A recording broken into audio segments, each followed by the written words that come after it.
बिस्मिल्लाहिर्रहमानिर्रहीम, अस्सलाम वालेकुम। नवीद चौधरी स्वीडन से। दोस्तों, आपको एक इस वीडियो की तरफ तवज्जो दिलानी थी। एक बहुत ही शानदार डिबेट हुई है इंडिया में, जिसमें जनाब एक एथियस्ट हैं जावेद अख्तर साहब, और उनके साथ एक नौजवान स्कॉलर हैं मुफ्ती शमाइल नदवी साहब, उनका नाम है। तो बहुत ही खूबसूरत एक डिबेट हुई है। ये डिबेट तकरीबन 1 घंटा और 54 मिनट, 1 घंटा और 54 मिनट की है। मैंने इसको बड़े ही गौर से सुना, बल्कि एक दफ़ा नहीं, मुझे दोबारा सुननी पड़ी। तो मैंने इस पे तकरीबन समझ लें कि 3 घंटे सर्व किए हैं। थोड़ी सी इसकी स्पीड जो है वो 1.25 पे करके सुने, तो थोड़ा सा टाइम भी बच जाता है, लेकिन आपको बात जो है वो बड़े अच्छी तरीके से समझ भी आती है। तो मैं इस डिबेट के बारे में सबसे पहली चीज़ तो ये कहना चाहूँगा कि इंडिया के लोगों को इसकी बहुत मुबारकबाद कि आपके मुल्क में इस वक्त इतना लॉजिक और सेंस आ रहा है कि आप मजहब पे, आपके मुल्क में बैठ के कोई बंदा मजहब पे डिबेट करे और वो इनकार करे कि मजहब जो है, या खुदा का इनकार करे, और दूसरा बंदा जो है वहां पे बैठ के खुदा के बारे में दलील दे। तो ये बहुत ही आपके लिए मुबारकबाद है कि आपकी सोसाइटी में इस तरह की डिबेट शुरू हुई हैं, और ये शो करता है कि सोसाइटी में टॉलरेंस है, यानी कि आप बर्दाश्त आप में आ रही है। अब ज़रूरी नहीं है कि 100%, अब इंडिया के ऐसे हिस्से भी हैं जहाँ पे हिंदू जो हैं वो दूसरे मज़ाहब के लोगों को कत्ल भी करते हैं, बल्कि कत्लेआम करते हैं, जिंदा जला देते हैं। लेकिन ये खुशाइंद बात है कि इस तरह की डिबेट जो है, और फिर मैंने देखा है कि इसको मिलियंस में लोगों ने देखा है, और मैंने उनके जो हैं वो कमेंट्स पढ़े हैं, तो बहुत ही अच्छा लगा। और इसमें इस डिबेट में अब बहुत सारे लोग हैं जो मजहबी लोग हैं, वो इसमें जनाब कुछ ऐसी चीजें पेश कर रहे हैं कि मुबारक हो मुफ्ती साहब ने, मुफ्ती साहब को फतह मुबारक हो। मैं इन चीजों की फतह, या मैं इल्म के बारे में किसी भी चीज पे फतह या लॉस का कायल नहीं हूं। मैं समझता हूं कि इल्म जो है, इसके दरवाजे खुले हैं और इसमें आप बात कर सकते हैं। आप एक एकेडमिक बातचीत आपको करनी चाहिए, पढ़ी लिखी जो बातचीत है वो आपको करनी चाहिए। लेकिन इसमें पाकिस्तानियों के लिए क्या सबक है? पाकिस्तानी चाहे वो यूरोप में हैं, खास तौर पे जो डेनमार्क, नॉर्वे, स्वीडन में हैं, मैं उनसे मुखातिब हूं, और फिर आम अमूम जो पूरे यूरोप में, और उसके बाद जो पाकिस्तान में है उनका तो खास तौर पे, कि जहां पे हमारा एक पंजाब का गवर्नर जो है वो एक कानून के बारे में बात करता है और कानून को वो काला कह देता है, तो उसको कत्ल कर दिया जाता है। मैं अगर किसी पाकिस्तानी के बारे में, किसी मौलवी के बारे में, कि जो झूठ बोलता है, जो झूठी कहानियां सुनाता है, जो करामात के नाम पे, और फिर जो नबी करीम सल्लल्लाहु अलैहि वसल्लम से और अल्लाह से झूठ मंसूब करते हैं, जिनके मौलवी इस तरीके की बातें करते हैं कि कब्र में खुदा न खास्ता जो गौस पाक जिनको ये कहते हैं, अब्दुल कादिर जिलानी, उन्होंने फरिश्ते का हाथ पकड़ लिया और फरिश्ते को मजबूर किया कि जनाब उस वक्त तक नहीं छोड़ूंगा जब तक तुम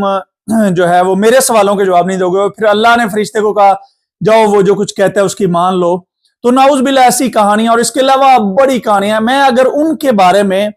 अपनी इल्मी राय का इजहार करूं तो मुझ पर इस तरीके से हमलावर होते हैं कि खुदा की पनाह। और आप देखें कि उनके जो हमला करने वाले हैं माशाल्लाह से बड़े बारिश होंगे, बड़ी एक टाइप की पगड़ियां भी पहनी होंगी, लेकिन वो आपकी जातियात पर, वो अगर वो खुदा न खास्ता आपकी कोई तलाक हो गई है, आपके बच्चे आपको नहीं मिल रहे, वो उस चीज को लेके आएंगे कि तुम्हारा हाल इस वजह से हो रहा है, ये हो रहा है। हालांकि इस तरह के जाहिल लोग जो हैं, जो अक्ल से आ रही हैं, अगर उन्होंने कुरान को कभी खुद पढ़ा होता तो कुरान उन्हें बताता कि नूह अलैहिस्सलाम 900 साल तक जो है वो तबलीग करते रहे, लेकिन बीवी जो है वो मुसलमान ना हुई। बेटा जो है वो बाप को धोखा दे गया आखिरी वक्त में, और नूह अलैहिस्सलाम यही समझ रहे कि बेटा जो है वो मुसलमान हो चुका है, लेकिन जब फ्लड आया तो वो ये कह के छोड़ गया कि मैं किसी पहाड़ पे पनाह ले लूंगा। और ये चीजें हमें कुरान बताता है। इसके अलावा कुरान पाक हमें बताता है कि याकूब अलैहिस्सलाम जो है वो पैगंबर थे, पैगंबर के बेटे जो थे उन्होंने अपने उस भाई को कुएं में फेंक दिया, यूसुफ अलैहिस्सलाम को, जो पैगंबर थे। तो असल में ये है कि हमारा दूसरों पे कंट्रोल नहीं होता। اور ہم جب علمی رائے دیتے ہیں تو آپ کا کوئی کسی قسم کا تک نہیں بنتا کہ آپ لوگوں کی ذاتیات کے بارے میں تو ہمیشہ کہتا ہوں کہ بھائی تم لوگوں کی زندگیاں، تم لوگوں کے گھر، تم لوگوں کے بچے، تمہاری بیویاں تمہارے اختیار میں ہوں گے، لیکن میری زندگی، میرا گھر، میرا کاروبار، میرے بچے، میری بیوی، میرا کوئی بھی، جو میرے والدین، میری جو ایک سٹوڈنٹ کے طور پر آئے ہے کہ ان میں سے کچھ بھی میرے اختیار میں نہیں ہے، بلکہ میں اس دنیا میں پیدا کیا گیا ہوں جس کا ایک کریٹر ہے، جس کا ایک خدا ہے، اور وہی خدا جو ہے وہ ان سب کا بھی خدا ہے۔ تو جس طریقے سے اس خدا کے میرے لیے پلان تھے کہ میں کہاں پیدا ہوا، کہاں بڑا ہوا، کہاں آج بیٹھا ہوا ہوں، اور پتہ نہیں کہاں پہ موت ہوگی جب اس دنیا سے جائیں گے، تو اگر اس خدا کا جیسے میرے لیے پلان ہے، اس لیے ہر اس بندے کے بارے میں، ہر انسان کے بارے میں سیپریٹ پلان ہے، اور ہر بندہ اپنے اعمال کا خود ذمہ دار ہے، میں کسی دوسرے کے اعمال کا ذمہ دار نہیں ہوں۔ تو میں پاکستان کے لوگوں سے یہ سوال کرتا ہوں کہ آپ اس ڈیبیٹ کو ضرور دیکھیں، یہ 1 گھنٹہ اور 54 منٹ کی ڈیبیٹ ہے، لیکن آپ کے ذہن میں یہ چیز صرف اس چیز بہت ہی مزہ آئے گا، آپ کے علم میں بھی اضافہ ہوگا، بہت ساری باتیں آپ مفتی صاحب سے بھی سیکھیں گے، بہت ساری باتیں آپ جوید اختر صاحب سے بھی سیکھیں گے جو کہ ایک ایتھیسٹ ہیں، لیکن وہ بات کرنے کا سلیقہ، سوال کرنے کا طریقہ اور دوسروں کے سوال کو جواب دینے کا طریقہ، یہ چیزیں میٹر کرتی ہیں۔ یہ نہیں ہے کہ سوال غلط ہے، یعنی کہ جواب آپ نے کیا دیا ہے، جواب غلط یا صحیح کا نہیں، یہ ہے کہ آپ سے لوگ بات کرتے ہیں تو آپ ریئیکٹ کیسے کرتے ہیں۔ لوگوں کا سوال جو ہے وہ ان کے ہاتھ میں ہے، آپ کے ہاتھ میں آپ کا ری ایکشن ہے۔ تو جب یہ لوگ، مجھے یقین کریں، ابھی پچھلے دنوں مجھ پہ جس طریقے سے ڈنمارک کے چند لوگ داڑیوں والے اور پگڑیوں والے حملہ آور ہو گئے اور بدتمیزی کی انتہا کر دی، گالیاں لکھی، کہ جب میں نے صرف یہ کہا کہ ہمارے پاکستان سے آئے ہوئے ایک معزز صاحب جو مصباحی صاحب ہیں، آپ ان سے کوئی یہ بھی بندہ سوال کر لے کہ جب وہ جھوٹی کہانیاں سناتے ہیں، جب وہ اس طرح کی سونا ہی سونا، ادھر دیکھو سونا، اس کے بعد میں نے دلیل کے ساتھ ان کی ویڈیوز لگائی ہیں کہ یہ جب وہ بات کرتے ہیں تو کیا آپ ان سے پوچھ سکتے ہیں کہ اسلام میں تو ایسا کچھ نہیں، تو یہ کیسے لوگ حملہ آور ہو جاتے ہیں۔ اور پاکستان میں تو بات کرنا تو دور کی، خود اپنے کانوں سے سننا تو درگنار دور کی بات ہے۔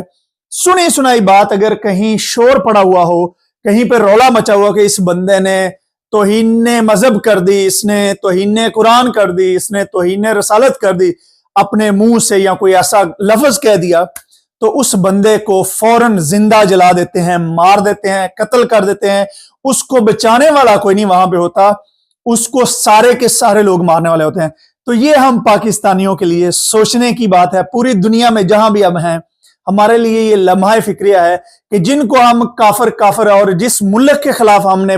ہر ایک چیز، دیکھیں میں انڈیا کے خلاف ہوں، میں بھی جب وہ پاکستان میں حملہ کرتے ہیں تو میں پاکستان کے لیے کھڑا ہوں، پاکستانی افواج کے ساتھ کھڑا ہوں، اپنے ملک کے لوگوں کے ساتھ کھڑا ہوں۔ لیکن کیا ہمیں یہ ڈیبیٹ بھی نہیں کرنی چاہیے کہ ہم میں صبر کتنا ہے، ہم میں شعور کتنا ہے، ہم میں علم اور دین کا تقاضا کیا ہے، کہ ہم میں ایک دوسرے کے لیے محبت ہو، ایک دوسرے کے لیے برداشت ہو۔ تو اس چیز پہ ضرور غور کیجیے گا اور مجھے اپنی دعا میں یاد رکھیے گا۔ اور اس ڈیبیٹ کو اگر آپ گوگل بھی کر لیں گے، میں نے ویسے تصویر لگا دی ہے، لیکن جوید اختر صاحب اور مفتی صاحب کی اگر آپ ڈیبیٹ کو کر لیں تو آپ کو مل جائے گی۔ مجھے اپنی دعا میں یاد رکھیے، بہت شکریہ،